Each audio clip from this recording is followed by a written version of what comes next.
nowhere near his real name. Yep. All right, we are on again. Oh, I hear it. I hear myself. I hear myself. Okay, that's weird. Yep, I hear you too. You guys hear me?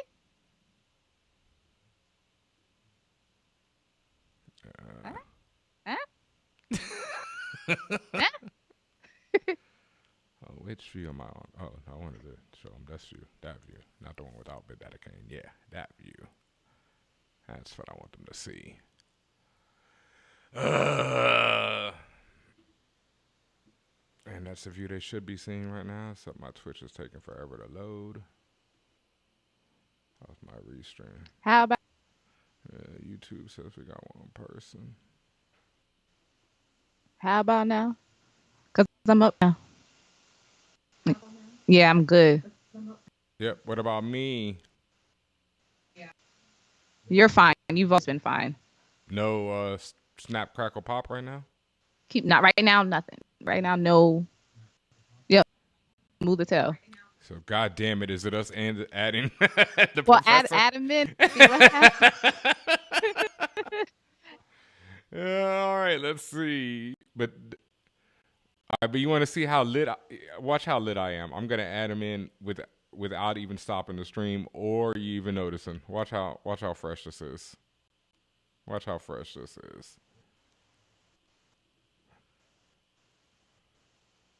Oh wait, first I gotta call him first, right? Yeah, that would help if I actually called him. Add him in the call. Yeah. Oh yeah, damn! I hear it on Twitch. Damn, it's so clean right now. We just need the professor. Yep. All right, let's see if we can get this going. Where's my Stripe? Add person.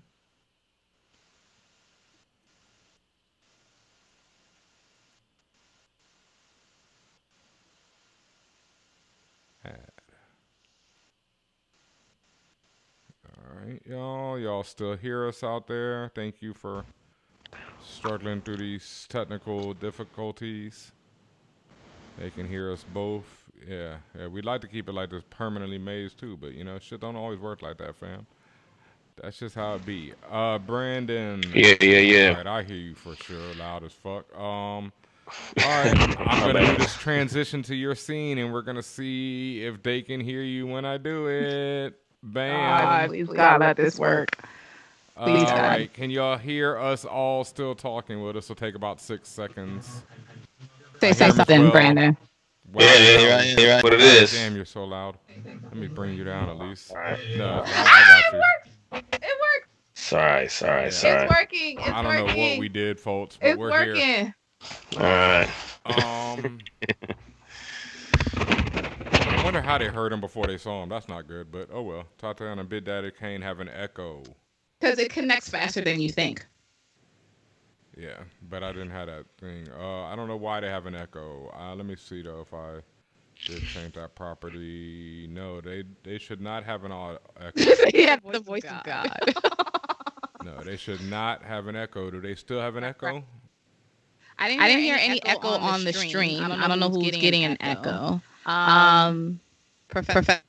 Yes. Situation with your volumes. Just turn it down. Turn it down. Okay. Just keep it low as much as you can. Yeah, I hear. Oh, now I hear the echo. Oh, make sure you have whatever you have in the background on. Mute it. Like. Yeah, it's all y'all's. Not Stripe should be muted, but like if you have Twitch on in a browser, or if you have YouTube on in a browser. Okay. Neither do I.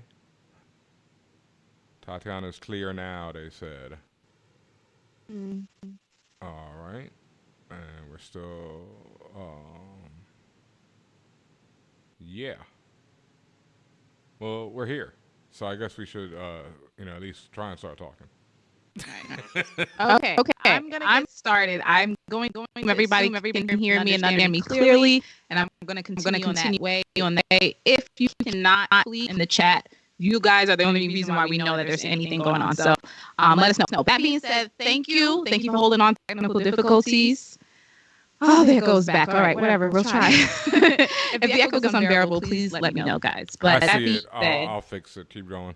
That being said, welcome back to our COVID-19 discussion. All month long, we've been having discussions about how to deal with COVID-19, how to protect yourself, learning more about what viruses are, how to deal with this pandemic. And now, continuing on down the path, biggest issues that I've personally, everyone, I've personally been seeing that has been an issue is conspiracy theories. Conspiracy theories run rampant in general, even more so when they're, especially like this, a global event happening. We have a discussion with Professor Brandon throughout the week, this is a big issue because one thing I'm seeing is it just conspiracy theories running wild about it? The problem is it's hard at it, mainly because a lot of conspiracy theories kind of match what people's worldview already are. Lots of times, especially for Black and brown people, you don't trust the establishment. You don't trust the authorities, and rightfully so. At the same time, what ends up happening is bad actors come in and understanding and start feeding you false data, not backed by any type of science or anything concrete. So we were talking and we talked about how it was important that we do these lives so that we can teach you guys again, give you the information, let you draw your own conclusion, at the same time give you facts. We don't want to blindly say just listen to the experts, because we also understand sometimes those very same experts may not be in your best interest. So we just want to be clear that we're not here to force you into a way of thinking. We're here to give the tools you need to make a logical assessment on what's going on and get some facts from Big Daddy Kane himself. So again, thank you guys for joining us. This is For All Nerds, and I'm going to give it over to, again, Professor C. Brandon Ogbunu. He is a professor at Brown University and an epidemics and genetics expert, and he will be talking more about this with us. So, Professor, can you just give us a brief update about what in the hell is going on right now? Well, I appreciate. I'll never stop thanking the two of you for these opportunities and congratulating you and everything that you do. So you're gonna get that every time. So thank you again. But I think it is good that now that we have we have a record of work together. So and so we don't have to do the same introduction every time. I don't have to say the same things about COVID-19, even though I will attempt to summarize in a lot of ways, because I think what's especially, you made some very, very important points, and you made them better than a lot of my medical and scientific colleagues, to be honest. And part of the thing is, part of the issue is advice or information about COVID should be the way you are handling it on the show, which is it should be a continued series of things because the facts continue to change. And that is a fundamental part of the scientific process. So you don't have science without updating things. Right. So so this is, so yes, a grand authoritative lecture. Maybe in 5 years we'll be able to do that on COVID-19. When we have really, really pick for full picture, the way we can do it on HIV, for example. Yes. Now, but I think it should be a continual incremental process to build our worldview. So what's going on now? Well, scientifically, I think the epicenter of this pandemic has been the United States now for about a month. And we are the place where with the most cases in the world and most deaths in the world, and by far at this point. So I think really this is now even an American. It's an American-driven pandemic, and that's where all the attention is. That's where all the interventions are focused. And I think the rest of the world is paying attention because, of course, of the connections between the United States and the rest of the world. Exactly. So now within the United States, of course, there's been this kind of important and troubling political dynamic. But what has that done for the disease? Now, what has happened is, if you actually look at the kind of the number of deaths per day, nationally on average, it appears like, look at it from one angle, it appears like it had started to slow down. Yeah. That's almost entirely because of New York City's. Because our numbers, we have the majority of the numbers. Yeah, exactly. Okay. That's a New York City phenomenon. If you actually look at the rest of the country, we're still on the way up. Like exponentially on the way up? Like we are still... Okay, let me ask this. You mean danger zone on the way up? We're not safe on the way up. Well, it's interesting, right? I think New York and Connecticut and Rhode Island and Massachusetts and these places that have had it, in New Jersey, that have had these cases for quite some time have really begun to see real change. Have begun to see real change. And so those places are now in the process of beginning to think, what does it look like to open up? And these conversations aren't concrete yet, but what does it look like to begin to open up certain businesses and allow some people to go back to work? I know at my current university, Brown University, the president just published this op-ed in the New York Times, president of Brown University, about like universities should not close. And I think, we don't know what the plan is yet, but they seem like they want to be open in the fall, which is very, very interesting. So in this area, in the Northeast in particular, the viewpoints are beginning to diversify a little bit because there's been this slowing right now. That's a bad idea to open up fully, because the states are connected, and there are a lot of states that are really still just getting off the ground. So what you're seeing is a heterogeneous epidemic in the United States, where some places that addressed it pretty aggressively, a month or two ago, are beginning to see a slow, have plateaued, so to speak. Other places are on their way up, and I think this is part of the reason why Dr. Fauci and a lot of other experts in the world have talked about the second wave problem. Right. And the idea is some places will open prematurely and we'll all go back to work, and then just there'll be another wave of the disease that will hit sometime in the fall. So that's kind of where we are with the state of the disease. I think some places have been effective, have social distancing has worked, or is working, rather. I should not say work. It's actively working. It is working, right, to kind of slow the rate of transmission. We've seen that so that's very, very good news. I think for the rest of the country, no, we can't quite be that confident. Now, I think the good news is California has done well, and I think New York did not do well initially, but is beginning to see. So those are the main population centers, and that's very, very important. But I think part of the troubling thing about rural America is they don't have a lot of hospital beds, they don't have the medical facilities. So I think the fear is that it's going to begin to hit, and it's actually already happening. It's going to hit. These other parts of the country, and they're not going to have the facilities that we have. I mean, even though Black folks and Latinx folks and a lot of folks who live poor in New York City, and there's a lot of disparities and inequalities with regards to health care and hospitals in cities, right? If you live in rural, if you live in Kentucky, where are you going to go? You don't have anything, right? So I think I think that's what we fear in terms of where this thing is going. Right. Most of the thing that's happening now, and you touched on it, is that now we're in a state or in a situation where many states are starting to open slowly, but surely they are starting to reopen. I did see a note from Atlanta that, they're opening up some of the non-essential businesses, that you got to still keep distance. Like I know they opened up Lenox Mall and there was this huge line of people waiting to get in. Not sure what you need to get in a pandemic, but whatever, girl, do you. And even someone in the chat, Wild Palazzo, he notes that they live in Atlanta, and I'm sorry if I said he. I don't know if you're he or she, but they live in Atlanta and work at the front lines as a delivery driver. And it's very interesting to see how people have been living and working in an area where they're the first to reopen. I feel like they were late to close technically too. So, right. He said he was a he. Thank you, Wild Palazzo. So I mean, even in New York, the USS Comfort sailed away. Like a couple of days ago, like they were like, oh, we're good, we're stabilized, if you will. So here's my question: are we like in a false state of security right now? Because the feeling I'm personally getting is that, all right, things are normalized, even though there's thousands of people still dying. People keep making it like normal, and we are opening stuff up. Just wear a mask. Is that okay? No.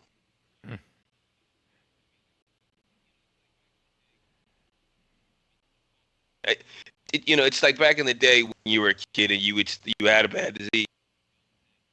You felt a little bit better. You were outside playing again, right? And your parent was like, and you learned the lesson the hard way oftentimes as a kid.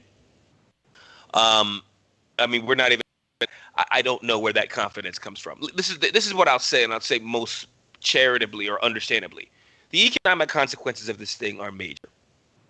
Okay, they're major, and I think that's a clear. I think beginning to engage that dialogue. So, how do we get people whose livelihoods are being affected back to work in some capacity? I think that's a totally reasonable and relevant question to ask.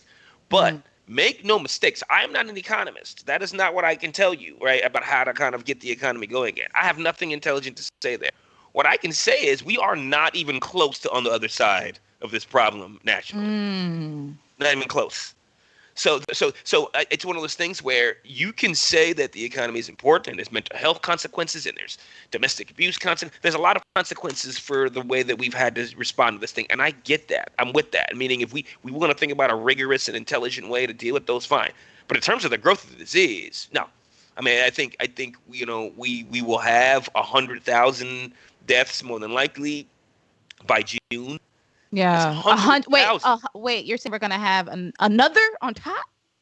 Well, I mean, it'll be. Well, I mean, right now we're not even. Well, technically, because we will have. There'll be another 30,000 deaths between now, right, and June, at least. For a total. So we'll have total. So we'll have 100,000, and that's a shocking number of people.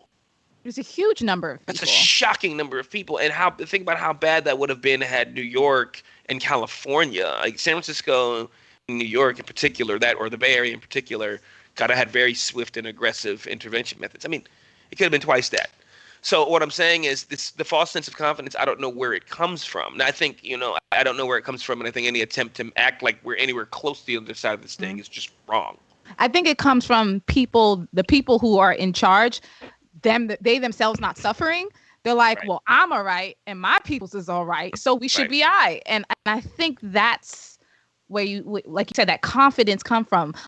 Like, and not only that, and like you said, the politics and stuff behind it. Chris Christie of New Jersey, he had just recently made a comment about, hey, a few thousand, and I'm paraphrasing, but hey, a few thousand more people may die, but we need to get the economy back up. And I was just like, wait a minute.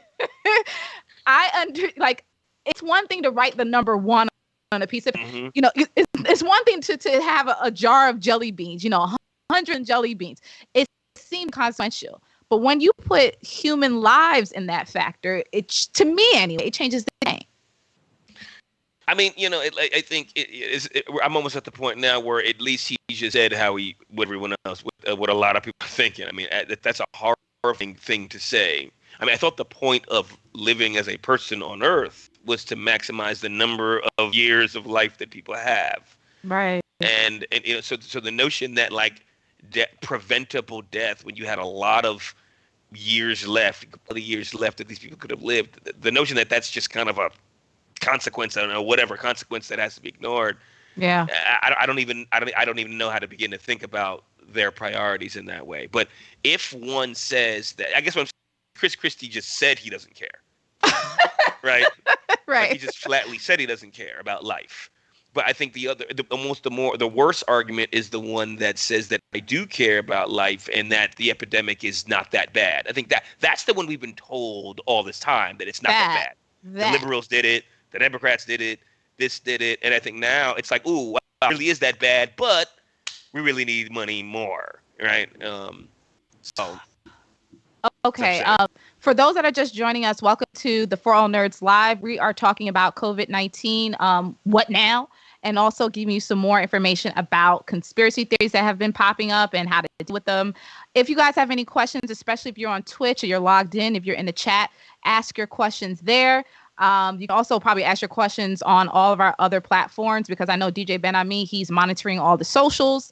And just please be a part of this conversation, because this is vastly important that we're having this, especially with the population of Black and brown people, because we are being disproportionately affected. And again, this is expert Professor C. Brandon Ogbunu, professor at Brown University and a genetics and epidemics expert here. So as I mentioned, conspiracy theories, my favorite. So I know people who are now kind of starting to fall into this conspiracy theory area. And personally, I don't even know how to, and when I say conspiracy, I mean specifically about COVID. I'm not talking about all that other stuff. Personally, I don't really know how to approach them, because I guess sometimes these conspiracy theories give them comfort. At the same time, I'm vastly worried, because these same people are also spreading it to others, much like a virus. So what are the things that you're hearing, and how how do we combat this? Like, I've heard things like, well, if you just keep your throat wet, you be good. About pH, like eating pH levels, the alkaline level, body. I mean, I'm hearing all sorts of things. How do you deal with this? Okay, so some writing about this. I was just on the web yesterday where I talked about this. So the thing about conspiracy theories is, number one, I, as a presumptive expert or whatever, as someone who tries to stay on top of the literature and studies these types of problems, I try to humanize the conspiracy theories. Now, even some of them are outright toxic and even xenophobic, and those I don't end at all. But I try to humanize them, and by humanize them, I just simply mean they're just another form of bad information. There's a lot of different bad information that's in the world. Some of it comes from tech bros on Silicon Valley. Mm-hmm. Elon Musk is talking. He is more insane than any person that you see in the hood talking this stuff, as far as I'm concerned. You see what I'm saying? So to me, I think that's number one. The quacky conspiracy theories are not worse than the things we're hearing in our communities. You got people who are experts. There was a study out of Santa Clara County in California about serological testing, and we could get into that later, the details. But the point is, they made kind of statistical errors, and they said some wild, like all kinds of people are producing bad information here. So when I look at conspiracy theories, it's just another form of bad information, and I think the way I see it, they're oftentimes a cry for help, right? Like, they're people who are looking for answers, are being affected by these things. People like me aren't doing things with For All Nerds. You see what I'm saying? And they're not they don't have access to these types of things. And so because of that, they rely on, YouTube videos and that. So my point is, it's just another type of misinformation. Now, how do we deal with it? Well, I mean, what do you say to your friends that would have you? Well, I mean, the number one thing that's frustrating is some of them are just born out of a flat, plain, broad anti-science perspective. Right. And that's more challenging to address, right? Like, I can't make people in a single conversation learn about and understand how science works as a process. That's not more challenging. What one can do is say, demonstrate to me where your information. Okay. And what I do is I point out two things about. I tell people, when it comes to listening to information, instead of trying to,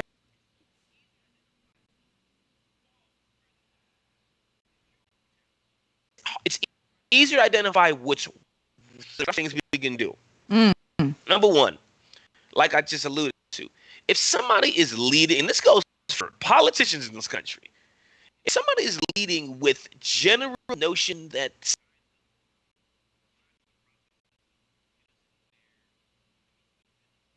or science is a process doesn't, I mean, the benefit of life and for quality of life are just stopped. Okay, yeah. This process delivered us. We are here in many. Anybody that leads with that kind of source for any of these theories, that leads with that it's groundly skepticalism, that's a method. Those can be ignored right away. Okay. Second thing that we can tell people are anti-science. Don't, because that's the vaccine, and a lot of this is stuff that we deal with in the anti-vax and change. A lot of this stuff is not new, but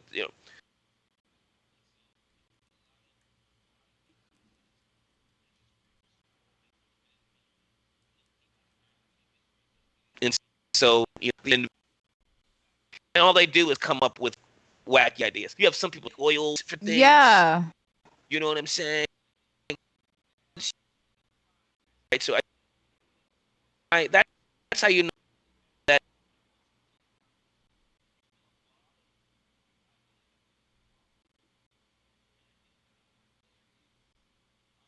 information certainly, and like the Bill Gates.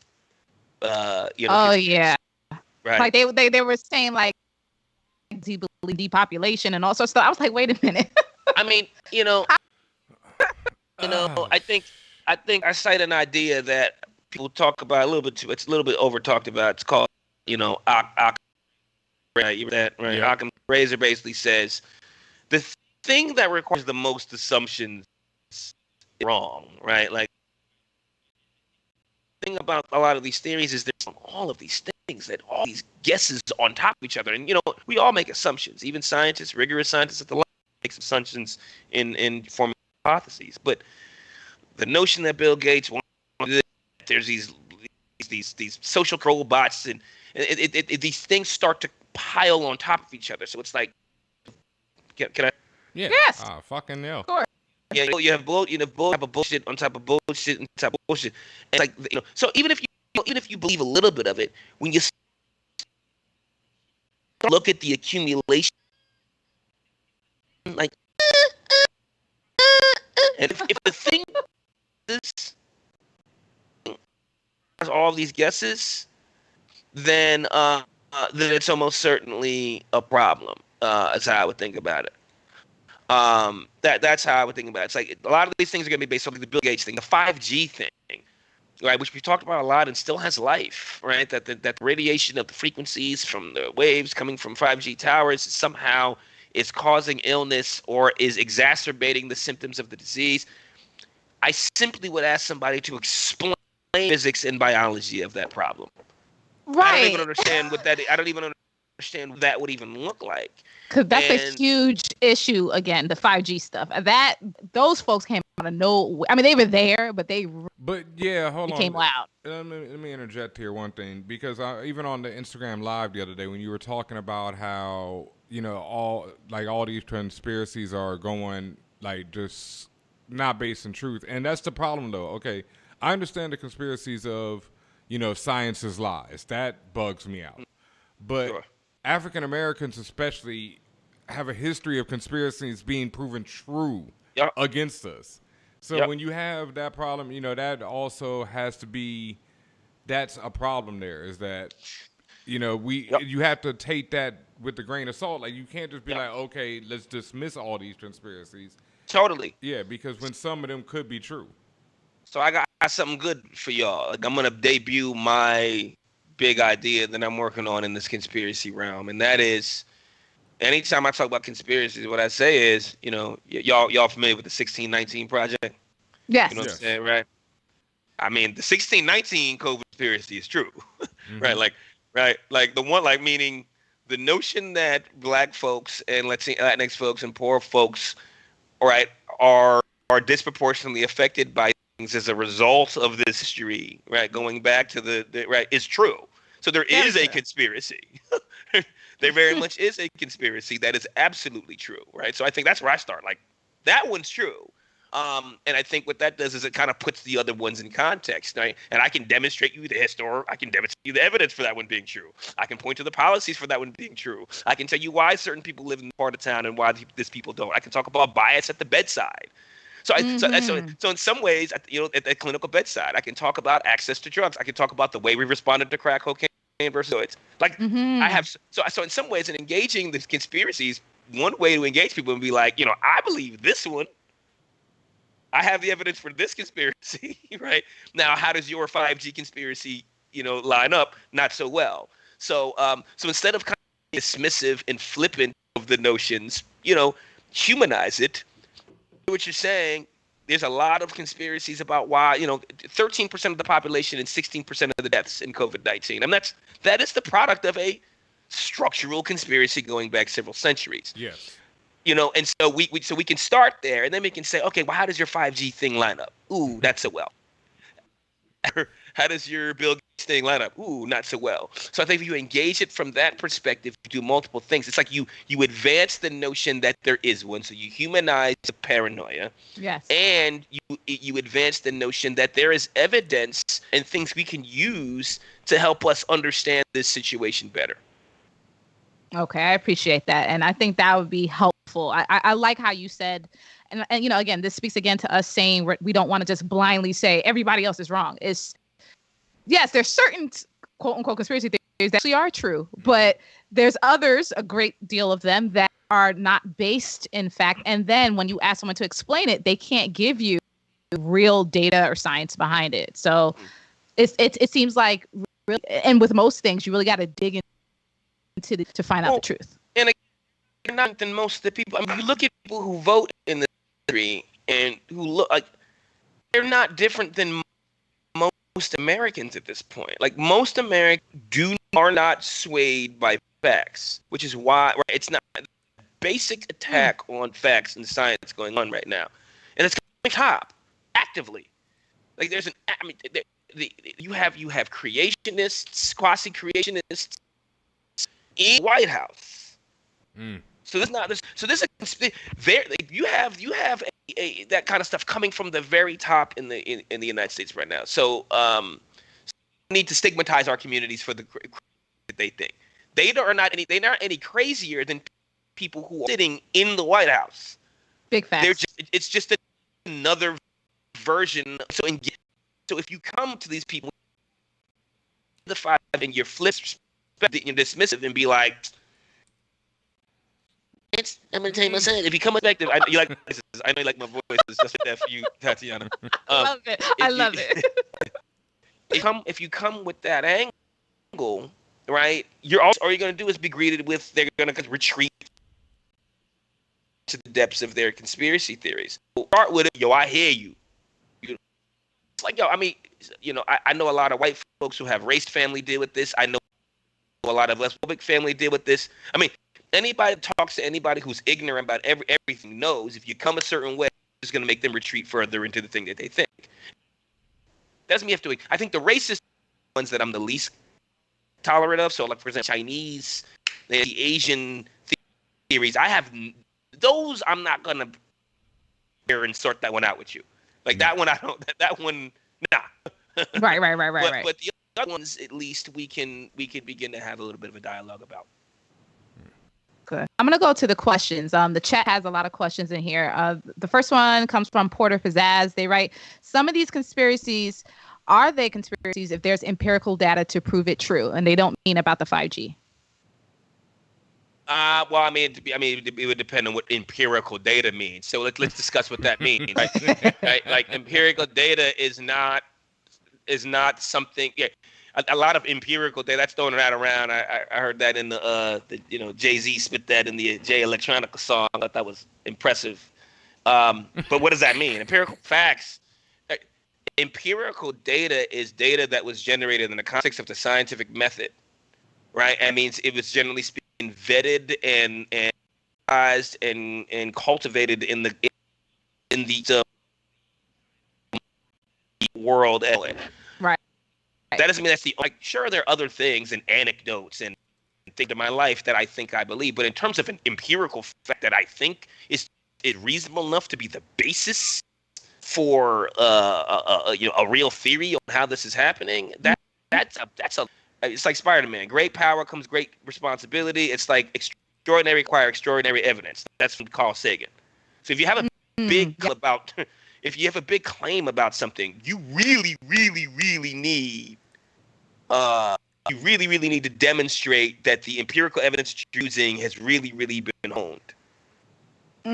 Okay. Another question.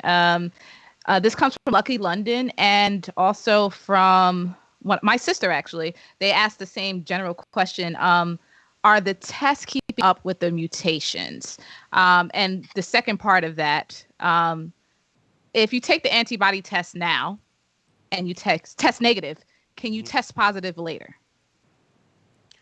If you test, say that last thing one more time. If you take the antibody test now and you're negative, can down the line you be tested positive? So like say you take it today, May 6th, and you're negative, then in, I don't know, June 30th, you take it again, now you're positive. Is that possible? Well, to the last thing quickly, if you take it now and you're negative, and you take it in June 30th and you're positive, the hypothesis is that you got infected.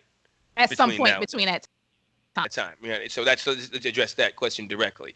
To the question from your sister, it's a fascinating one.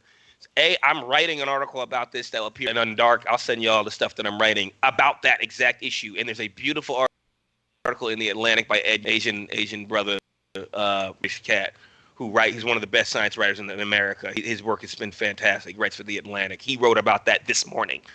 So the notion that serological tests and the whole thing about virus mutations, this is now the flavor of the month, and it's been now for a while. There was a big paper that came out very, very recently that suggested that there's a change in the spike protein, which sits on the surface of the virus and allows it to bind. They said there's a change in this protein that might have changed how it can get around easier in Europe. Lord. Yeah. Right? But no, this is the point. This is a great example of what we're talking about here. That's from scientists who we like. I'm going to tell you right now, they get attacked hard by other scientists because we don't think that study it's not rigorous enough to make the claims that they made. You know what I'm saying? Like, So we do not necessarily think, and that's what Ed Young reports on that this morning. We do not think that the results are good enough to conclusively say that this thing has evolved to get around easier. I think that is now, I think there's some evidence that there's some evolution going on, but there's no evidence that this thing is essentially different. But my point is, this study came out the last time I talked to you, Tadana, meaning this thing is changing. Now, to the serological test point, there's no evidence this thing has changed, none, that this thing has changed enough that it will escape detection for the body. And that's what you're testing. A serological test is identifying antibodies. Antibodies are the responses. Antibodies is your body being like, yo, you got SARS-CoV-2. Right? That's what the antibodies are a signal of. There's no evidence that SARS-CoV-2 can be different enough in different parts of the world that your body will not detect it. So no, there's no evidence that we have to change the test because of anything that's happening with SARS-CoV-2. In fact, watch this. The opposite thing is the issue, is that some people have antibodies, but they don't have SARS-CoV-2. Okay, fam. See, how? I don't understand. How can that happen? So here's the thing, right? This is how I think about it. All right. And we won't get into the specifics of this. When you see a test, you'll see two different things. The sensitivity is this, or the specificity is this. Now, that's a complicated. I can give lectures on that. But sensitivity, think about sensitivity as emotional sensitivity. You know, people who are affected by everything, yes, right? Empaths. Yes. Every little thing they're affected by, right?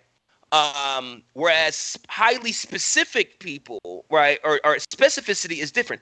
They're very, very, very particular about things that they're letting in. The SARS-CoV test is highly sensitive. Okay, so what that means is the vast majority of the things is really good at picking up SARS-CoV-2, but there are other little sick viruses or things of that nature that it also responds to. So it could have picked up your body responding to something that's not SARS-CoV-2. So if you had a common cold, we don't know what yet. But for example, the same family of viruses that SARS-CoV-2 causes the common cold is the cause of the common cold. There might be a strain of the common cold that you had 6 months ago, 3 months ago, 3 weeks ago, that your body, right, gave an antibody response to, and the test is picking that up. So your body was like, that looks familiar. That looks familiar. I know that man's. And that's I've seen that man's last week. And there you go. I seen that dude last week. Okay. Yo, I may not have had my glasses on. Right. Okay. You know what I'm saying? And that's what the immune system is. The immune system, the eyesight can be. I knew he had on Jordans and a Yankee hat and a white tee and fatigues on. There's a lot of people that's not that dude who were wearing that last week. And that's what the serological test do. It's picking up all the people who had a Yankee hat, a white tee, Jordans, and fatigues on. Okay. And it's picking them up now. So you're saying these tests are racial profiling? They're profiling. They're SARS-CoV-2 profiling. They're SARS-CoV-2 profiling. And now they're good. They're very good. They still, most of the time they pick up the thing that you they pick on the thing that we're interested in. But they have false positives. They have some false positives. So you can have a positive test and may not actually have had the disease. Now, on the flip side, what does that mean? That means if you're negative, you're probably good. We feel good about the negatives. We feel good. You don't have no antibody? Yeah, you ain't got this thing. We feel pretty good if you're negative. The thing is, it's the positives we need to be a little bit more careful about. Thank you for explaining that. Next question comes from Facebook from Tia B. Mad questions. I know. Keep them coming in, y'all. Yep. The next question says, this virus seems so complicated. Why is the clinical presentation changing so rapidly with emerging GI issues, gastrointestinal, stroke, blood clotting, neurological effects? What's going on, bro? Beautiful question. So this is another thing. Ed Young wrote this article in the Atlantic like last week called Why COVID-19 is so confusing. And he doesn't cover all these in great detail, but he covers a lot of the kind of paradoxes. Now, the clinical one is fascinating. A lot of this has to do with the receptor that it binds. So everybody needs a doorway. Everybody got to come in through a door. All viruses got a door. Okay, they got to come in, and they all got a front door. And some of them have multiple doors, but most viruses, right, have this door. And they have a protein that hooks onto this door and gets the receptor that SARS-CoV-2 uses is on a lot of cells throughout the body. Okay. Now, the main one that we know about are things of the upper and lower airway, right? The respiratory system, right? That's right. We know about that. That's one. But it turns out the reason why people are losing taste and losing hearing is because we think, right, some of these things is chewing, it's getting into neurons. Oh, crap. And that's not, and that's a temporary symptom. That goes away. So it's not like it's a big deal. But that's actually, I think, Rudy Gobert of the Utah Jazz, who was the first NBA player to get it. He said it, I think it was with a loss of taste or something. I have heard that. Yeah. And so you have that as a symptom. And now we're actually working that into our clinical diagnosis. If you have spontaneous loss of taste, maybe even loss of hearing, you need to social distance and get tested. Now that's actually one of the recommendations. But to the gastrointestinal, this thing can affect a lot of different cells in the body. It has these, in some ways, I've heard this described. This disease really is kind of a circulatory system disease as much as it is a respiratory one. It really affects arteries. It affects. It can affect the kidney. It can affect. So this is why these issues with these pre-existing conditions are so affected. So if you have diabetes, right, which is all about sugar balance and it oftentimes comes with kidney damages to your kidneys, imbalance in being able to your water balance is disease. Cytokine storm. I think I talked about that, where your body just whooshes these signals out, and your immune system is very, very aggressive. That's to the point now where blood thinners are now considered to be kind of one of the last line therapies for this thing for some patients. If patients are really, really bad, like they may not be good, thinning the blood thinners that we use for various things when you have like a hypercoagulation response, you have a big blood clot for something, for strokes, for example. Blood thinners you take for strokes so you can kind of lighten the blood clot, particularly ones that are going to a extremity or to your brain. Blood thinners work for people are suspecting that blood may be a way that we treat this thing, because a lot of the worst symptoms have to do with kind of like extreme cardiovascular consequences. So the answer to the question, it's the fact that it can bind so many different cells in so many different parts of the body. Wow. Another question. Okay, Red Baron 390 asks, since there is a strong chance it emerges in the fall, how do we prepare for that? I think that's the simple answer, right? Taking nothing else into consideration. Let me give you the simple answer first, and then the more complicated. The simple answer is to continue social distancing. Okay. So, and I think now Hong Kong dealt with this well. They actually controlled it. This joint came back, and then they bounced that joint back. So and their second wave never got off the ground. Their second wave now got off the ground. Now, which the good news for Hong Kong. The bad news is that it can pretty dire economic consequences. Yeah. You know what I'm saying? So I think that's the part of the conversation I'm not an expert on, and I think the answer is, some of the answers no, right? We need to we're going to open up society, which in some ways it looks inevitable. And so I think it's responsible to talk about that happening as opposed to me being like, don't open society. It's going to happen. They're doing it. How can we do it responsibly? It's kind of like kids and safe sex. You know what I'm saying? Like, right. It's going to happen. It's happening. I mean, it's happening as we speak. We already know that. That's right. So what do we do? So testing has to be the testing infrastructure. I think the serological test, we're trying to improve on that. So a highly sensitive and specific test, we're working on improving that. Has to be readily available everywhere. Yes. I have a family friend who worked at General Motors, and he actually has been going into work. And he talks about they get their temperature checked every day on the way in. Now, knowing now that may be the most effective because most people are seeing before symptoms. But what I'm saying is they still have an instrument in place to make sure that if any symptoms at all, you better take your ass out of there, right? Right. It's going to take this very, very, very strong and elaborate public health infrastructure in place to be able to kind of disseminate information. If you have a localized set of cases, you might need to stay home on a day's notice. It might be like, everybody stay home on a day's notice.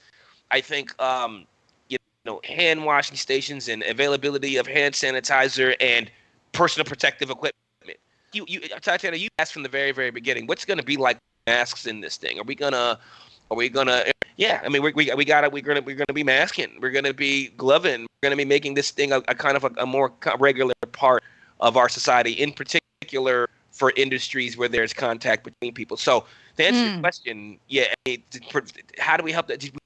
We with infrastructure, we're prepared in that protective equipment becomes a part of our culture, testing, and the good news, and I always try to highlight, is we are getting more clever about diagnosing and treating this thing. So hopefully at that time, at the bedside now, I talked about the blood thinners thing. I've talked about these anti inhibitor things. I mean, the drugs are getting better. There's remdesivir, which we've talked about. Right. And a lot of that stuff still is a little bit dicey. But I think a combination of our behavior, infrastructure, and hopefully some effective drugs that are somewhat available will help us in wave. Spawn Me asks, how will folks know when things are okay, especially since the administration gives us bad info?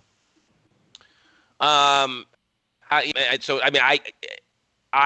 know how to say this diplomatically. I actively disencourage you do not listen to this administration. Because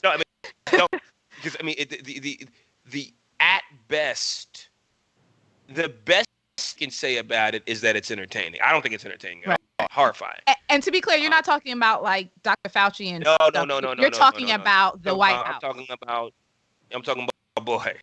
Yeah, boy. Okay. So and also I actually think it's very dangerous that a lot of his rhetoric is just freely communicated. And again, people that walks a thin line between censorship. I get it. But also he's actively sharing bad information, and whether he's doing that purposefully or not, which I just think he's an idiot, he's still sharing lots of bad information to lots and lots of people. Well, I mean, he's treating it like a reality show. And I think, and I think it's for him to flex and look like a tough person, because that's what. So the point is, you can't listen to that. I think listening to Dr. Fauci is a good idea. I think the CDC now is beginning to pull themselves together. I mean, there's been a lot of they've had an up and down season, so to speak. The WHO has had an up and down season, but I think a lot of their information is pretty good now. So I think the information coming from Dr. Fauci has been good. Continue to stay on top of that. I've really enjoyed the Washington Post's COVID-19 coverage. I really enjoyed the New York Times' COVID-19 coverage. I think, regardless of where you are on it's funny, even like the Wall Street Journal's op-ed section, or some of the coverage of disease has been quite good. So my point is, I think particularly scientifically, New York Times and Washington Post have been quite strong at keeping. You wake up every morning and keep a daily tracker about the cases and where they're showing up. While Palazzo asks, do sinus or immune boosters help with resistance to COVID-19? And such stuff, ginger drinks, vitamin C, orange juice, etc. Yeah, so this is one that transcends COVID-19. This is about infections as a whole. Grew up, you got a cold, drink vitamin C. I think the overall evidence for vitamin C's effect on infections is very slim, actually. I think so. So I think it's not great. I mean, people still are on various sides of this, but the notion that vitamin C is some kind of a miracle drug, I think, like lack, as in scurvy, lack of vitamin C comes with these immune. I think that's kind of where we got this from. Like, lack, when you have scurvy, which sailors used to get due to, and they would kind of cure that with citrus drinks and things, and it had these immune system consequences. But just kind of flooding your system with vitamin C, I mean, do it if it's been working for you. I'm not going to tell you to stop doing things that have been working for you, but I would not consider that to be a therapy for this thing.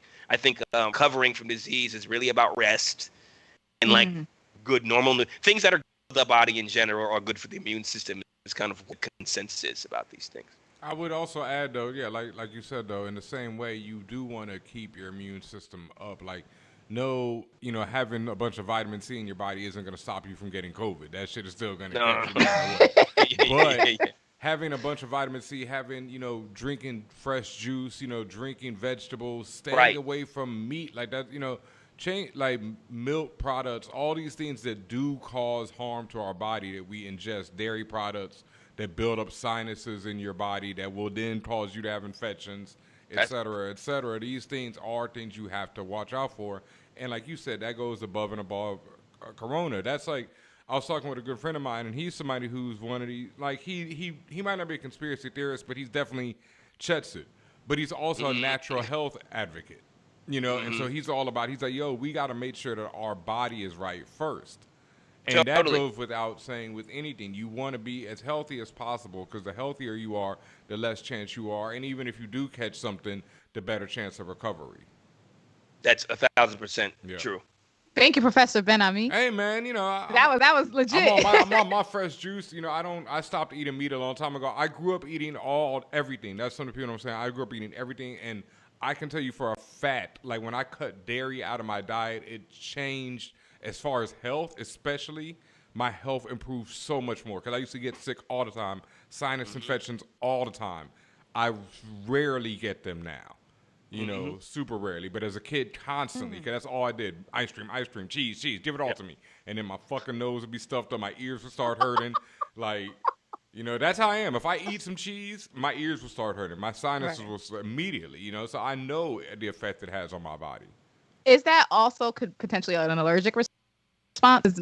For example, my brother got that test where they test you for everything, and he learned all the years that now he not now, but maybe he's always had it. He's allergic to dairy. You definitely you develop allergies too, as the more you consume of it. Sometimes it might develop in your body, but every person is allergic to dairy. Like, I think it was Dick Gregory who, when I read this, where it changed my life about dairy. He's like, what other animal eats another animal's milk? But we're talking about cow's milk specifically. Yeah, cow's milk. What other animal eats another animal's milk? Remember that, and this is fact. And actually, I put a post that I'm drinking milk altogether because my body can't handle it. There it is, and that's what I'm saying. I drink not coconut, almond milk. Coconut, almond, oat, all them shits is delicious, folks. Like, trust me. I saw you with the vanilla joint. That vanilla joint is bomb. Fuck with it, folks. Vanilla, that vanilla almond milk. Oat milk. Yeah, oat too. I'm on the oat milk. I love them all. I'm gonna try oat milk for sure. Almond, oat, coconut, all them shits is bomb. Try them. Switch them up. Cashew. Team oat. Yeah, I got them all. Hashtag Team oat milk. Cashew ice cream is the shit. Let me tell y'all. Oh, you can get some good ass cashew ice cream. Another question from Tiger G.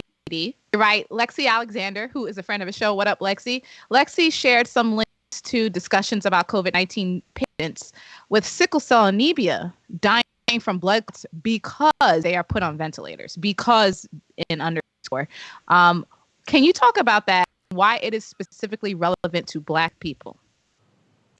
Well, I mean, I don't know the links about it being because I do know that ventilators are quite invasive. And quite invasive. And there's some conversation about whether or not that type of invasive, delivering oxygen, I mean, it's a serious problem. would speculate, and I have not seen this. Mm-hmm. What I would speculate is that the argument is that maybe the ventilators or the process of the ventilators is causing people to go into sickle crisis. Now, crisis, and that again, I have to read that, but yeah, prior conversation we had, it's very, very much so a circulatory disease, and that is often the cause of death for various patients. And the thing about sickle cell, as individuals know, it's a genetic disease where you are homozygous for a type of gene kind of causes the your red blood cells to sickle. And because they sickle, they stick together up in your blood vessel, which does two things. Number one, it's an unbelievable amount of physical pain, and number two, it undermines what blood is supposed to be doing, and that is delivering oxygen to the extremities. Yes. And so when you add, so that's already a problem. If you add the problem of a virus that is binding to your blood vessels or is causing making it difficult for your body to deliver oxygen because of its lung consequences, that's a recipe for disaster. Now, I can't speak to whether or not ventilators are causing that. I have not seen randomized controlled trial for that. I think there are probably individual patient anecdotes about that happening, but I'm not in a position to comfortable to say that's because of anecdotes. What I can say is that sickle cell is going to be absolutely diseases that we would expect to have bad outcomes because of COVID. Gotcha. Folks, we're going to be finishing shortly.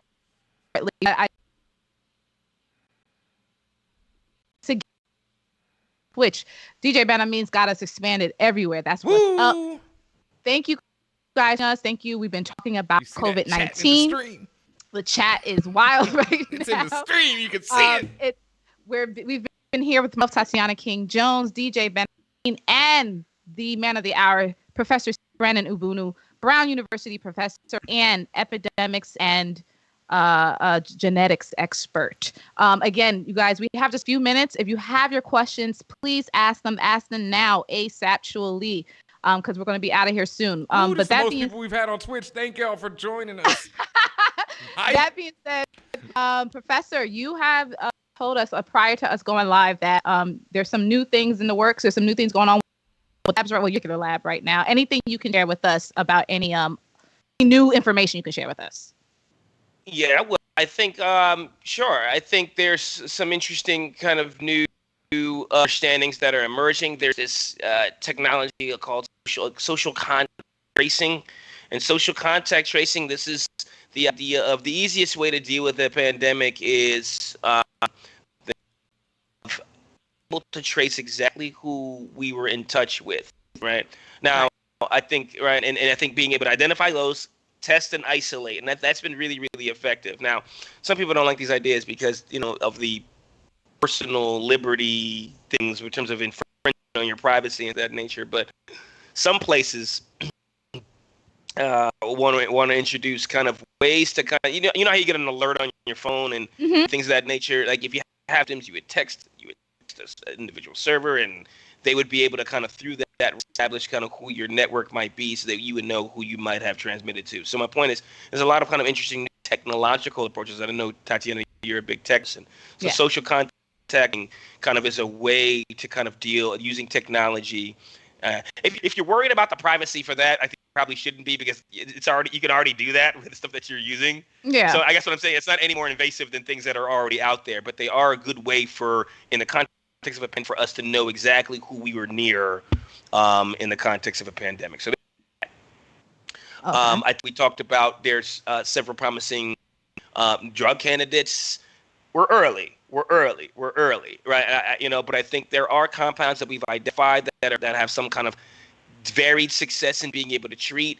Whether or not they're at survival rates, we don't know, but it looks like they might shorten the clinical course of disease. So remdesivir, it shortens the course of clinical disease, meaning people who are sick for this amount of time are sick for a amount of time. And the evidence for that is still coming in, and so I think we should be excited about that possibility. Work coming out of my lab is interested in some questions how this virus survives on surfaces, right? And how it's kind of living on things, and how important is that? And I think one of the things, and I would love to kind of do this, by the way, to everybody, I want to do this every week, and, I would love to do this every week, and we can talk about this, and we can talk about other related things, talk a little bit about my lab. We have some work at a lab that basically talks about how the ability to survive on different surfaces is responsible for how fast it's spreading in some settings versus we look at the reds grown in Denmark versus Switzerland versus Iran. What are my work, it's mostly using mathematics and data. It basically says that we can actually trace some of those differences to how much people are getting infected through touching physical surfaces that other people were infected with, rather than getting it directly from other people. Wow. Yeah. Wow. I wonder if that matters, particularly because I like in America, at least, they're installing plexiglass damn near everywhere. I'm like, does the thing live plastic?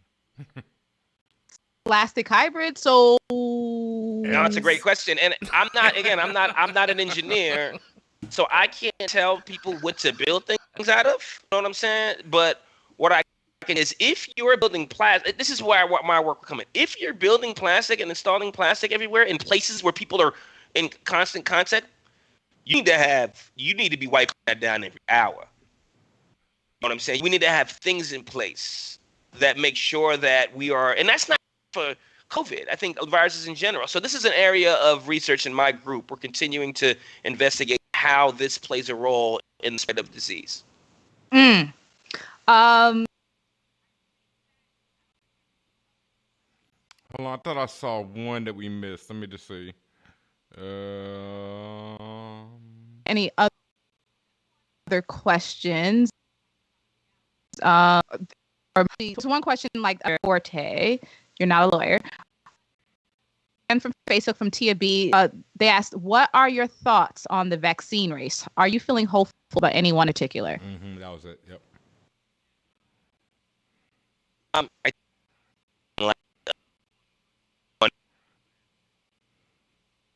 There are various labs that are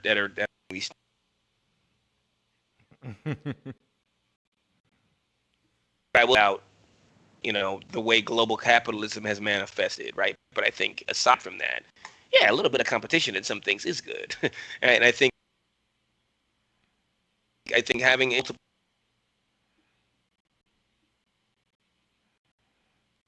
that, I'm generally optimistic and feel good about it, but I can't pick one versus another. Too many variables. Okay. It's very early. Yeah. Okay. I see another non-related question. I'll ask that question right before we get off. But I think that's the end of the chat for today. Again, immensely to everyone who's joined Twitch, across Facebook, across YouTube. I mean, everywhere. Thank you, DJ Ben, for managing the socials and for getting us all together with technical perspective. And big, huge respect and congratulations. But thank you to Professor C. Brandon.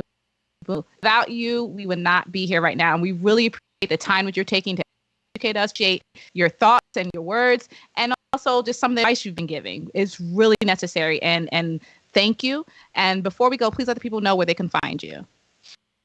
You can find me on the socials, but that's the term I learned from the Forallnerds crew, the socials, at big_data_KANE, Twitter. You can also find my actual research kind of on Twitter page and my lab's research there, and I talk a lot about this stuff there. I just want to thank you both, Tatiana, DJ Ben, for your remarkable work and giving me a platform. I think a lot of people in my field want to give back and figure out how to reach people. You've made that opportunity. So thank you. And let's do more. Let's do different things. I want to see some of these. In, Brandon. Yeah, bring your professor homies in, please. Bet. No, that'll happen. There's a lot of creative things. I want to see some of these masks. I saw somebody say they mask. I want to see some of these creative masks that people are producing. Yeah, that's challenging. We might have to next time. We might see if we can bring in some, special people. As long as you don't come in, nude or any other wild shit like that. We might see what we can do. We're working out all these different kinks, trying to do a lot of different things over here. So we'll see what happens. Do you have a website or a site that you can point people to get some more information? I would point people, for COVID, I would point people to the COVID-19C website. That's updated regularly and it's good. Okay. That's where I would point people for that. I think it's cdc.gov/coronavirus. I think it's what it is.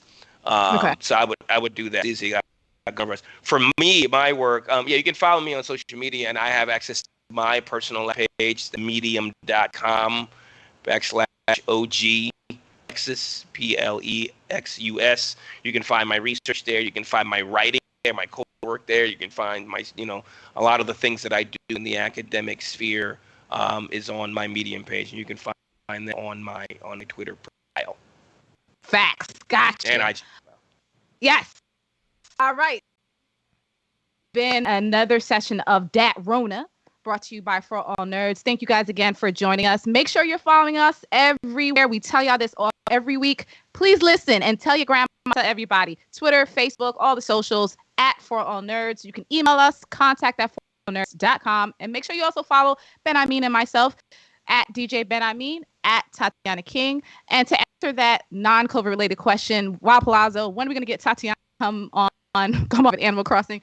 I am doing it. I got it together, so you'll see me soon. And make sure you are following us at twitch.tv/forallnerds. If you're not already, you're watching us on there right now. So please hit that follow and subscribe button. Tell a friend to tell a friend. As you see, we are doing a lot of bid things over here, y'all. I'm so hyped. Like, this is the first time that this shit actually worked all the way through. So, like, y'all do not understand. You guys who've joined us today are the inaugural class. You will see this live stream perfect show situation. Y'all seen how the view changes up and shit? Like, the view changes. I love talking about the view changes. The chat is in the stream. Y'all can see your comments live on the stream. We're all talking. We're all in socially distanced from each other, miles away, and it's working. So I'm like so amazed and so hype, y'all, man. Y'all have no idea. Like, I'm about to cry. As soon as we end this shit, I'm about to be jumping tears. I'm about to jump out of my fucking seat over here. About to Thank pull you, Tory guys. Lanez, pull DJ Academics. Yo, I broke my chair! Love you guys. Talk to you guys soon. All right, peace. Watch that scene change up when I do that, though. Watch when I do that.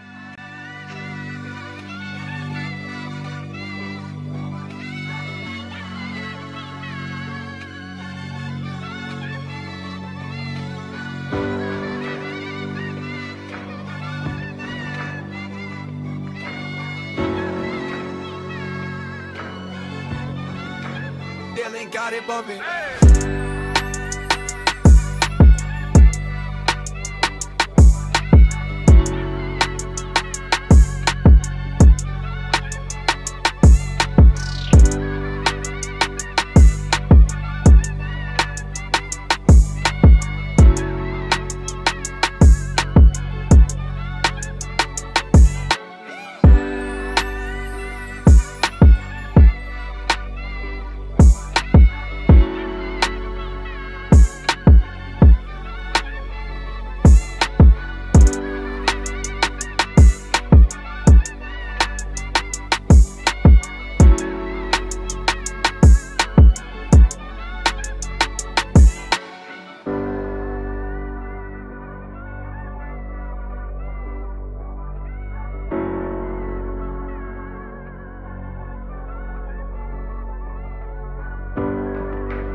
Dylan got it bumping.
Dylan got it bumping.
Dylan got it bumping.